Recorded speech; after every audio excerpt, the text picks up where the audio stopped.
Is it a coincidence, the fact that this happened just 2 days before this summit, this crackdown at Zaman? Absolutely not. It was some sort of a slap into the face of European values, European leaders. What's the reasoning He then? is testing, if you're saying it's a slap, what's the reasoning?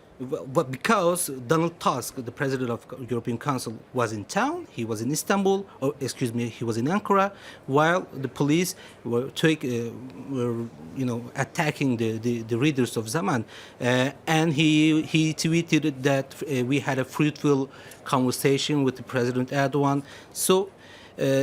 I believe that there is a message. We expected, as a journalist who is working for Zaman, I expected a crackdown on my media group since 2 years. It's not a surprise.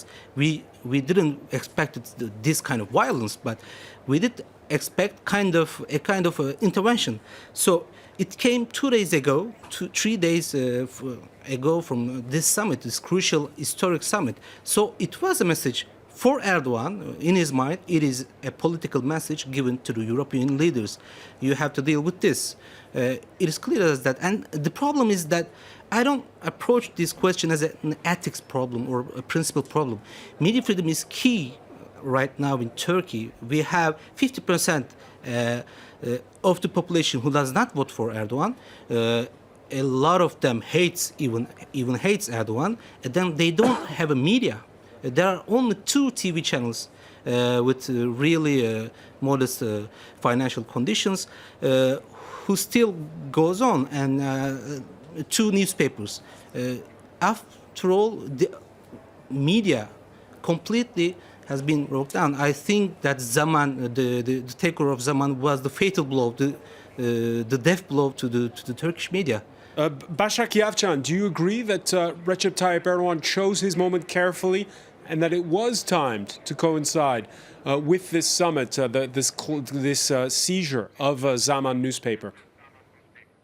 Well, it is definitely, the freedom of press is definitely a big concern for everyone in Turkey and outside as well. But let's take a step back and let's really see when this normative power of Europe has disappeared, and when did we cross that bridge initially? And we need to go really back for this and look at the time when the Commission froze 8 chapters of the acquis, and Cyprus, in addition, put a veto on opening 6 more chapters. So over the years, for EU membership we did inside not the see EU. any of the engagement. Exactly, we did not see much of an engagement. And as brought by earlier,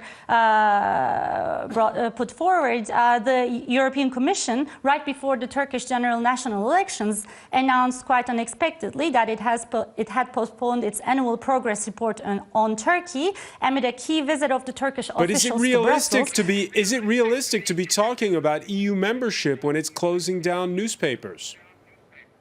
I think this is exactly the time to talk about EU membership and re-engaging of Turkey with the European Union, because the argument I'm trying to make is if we are complaining about this freedom of press violations and freedom of speech violations, we need to look back and see the deterioration, put some blame on the deterioration of the relations on the EU. And if we need to have progress on this, maybe the best way is to accelerate the negotiations and bring solutions to the problems as we go, when the prospect of EU membership is actually a realistic prospect for Turkey.